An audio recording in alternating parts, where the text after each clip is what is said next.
ہم دیکھ رہے ہیں کہ اسلام آباد میں جماعت اسلامی دھرنے میں ہے، ہم دیکھ رہے ہیں کہ ٹی ایل پی دھرنے میں تھی، ابھی اور مسئلے مسائل میں بات کر رہی ہے۔ ہم دیکھ رہے ہیں کہ جو independent MPs MNAs ہیں وہ بھی ایک اس طرح کی پوزیشن لیے بیٹھے ہیں کہ پاکستان میں جو صنعت ہے اور معیشت ہے وہ بری طرح افیکٹ ہو رہی ہے۔ پچھلے دنوں بجٹ آیا جس میں کہ مختلف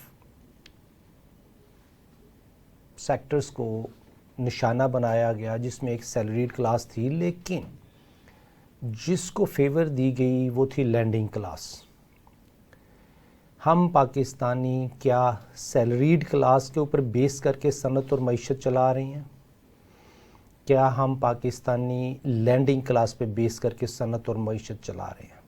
اگر ہم بجٹ کا اندازہ کریں تو سب سے زیادہ اماؤنٹ اس بجٹ میں جو لیگل ٹرم میں مینشن کی گئی ہے وہ 9 سے 10 ہزار ارب صرف اور صرف سود کی پیمنٹ ہے۔